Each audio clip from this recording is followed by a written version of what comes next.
So it's time to look at another newly released short indie horror game. In this video we'll be looking at the short horror game from Violet Angel Interactive, a game called Penitence. This game was around 25 to 30 minutes long, so it has a really short plot. Despite the length, it was okay and was fairly creepy, but the story was really predictable, as you will see. The clue is in the title.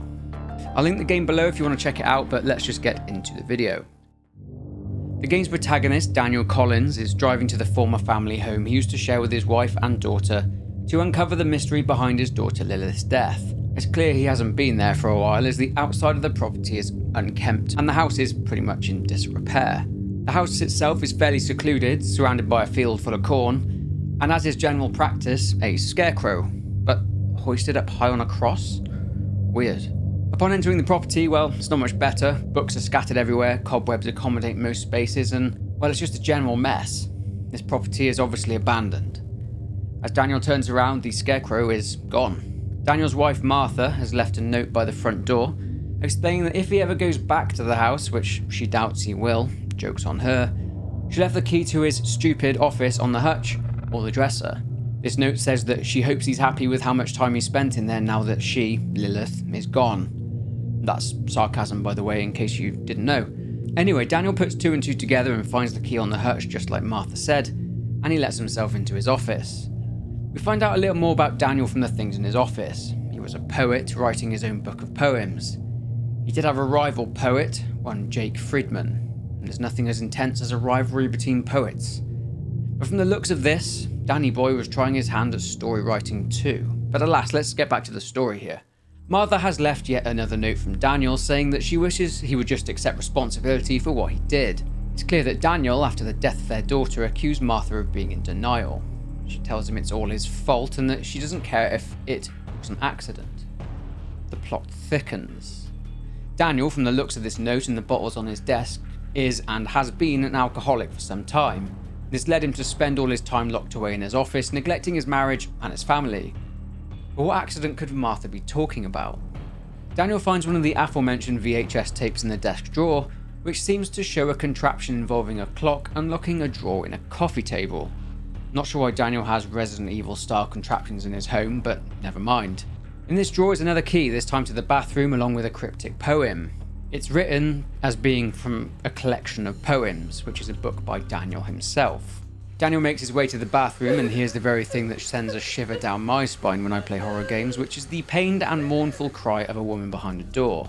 Entering the bathroom and seeing there's absolutely no one in there, Daniel finds another note from Martha saying that she knows it was an accident and that he didn't mean to do whatever it was. She signs this note off by saying that she doesn't know if she can live with it. Daniel uses the clue from his poem to blow out the red candles, and that somehow makes the blood in the bath drain. It appears from the toaster in the bath that poor Martha committed suicide by electrocuting herself. She was, however, nice enough to leave a key for Daniel, a key to Lilith's bedroom. Daniel turns around and in true horror movie style, Lilith is standing there doing her best Samara impression. Nonetheless, Daniel brushes off seeing a creepy apparition of his deceased daughter and then goes up to her bedroom. It seems largely untouched, with Lilith's paintings and paints set up just the way she left them. Martha tried clearing up Lilith's room but couldn't really bring herself to do it. Daniel finds a second VHS tape labelled Hide and Seek. On this tape, Lilith wants to spend time with her dad, but surprise, surprise, he's in his office again. He turns her away and then this happens. Please? No, Lilith. We never play anymore. I just want to play. Creepy. Seems like Lilith's ghost won't take no for an answer this time though, as she is, well, being weird. So naturally Daniel follows her. Down into the dark basement he goes, and after shutting off some steam blocking his entry into the game room, which from another one of Martha's notes is clear that she doesn't like, he grabs a flashlight and another key, this time for Daniel and Martha's bedroom. All of a sudden the record player springs into life and plays the tune of Happy Birthday. Daniel heads upstairs, but he's not alone in the basement. The ghost of something is lurking at the corner and gives chase. Daniel gives him the slip and gains entry to the other bedroom where he picks up a camera. He uses this to take pictures of Lilith's artwork, and rather spookily, it changes with every flash of the camera. Lilith even photobombs at one point too.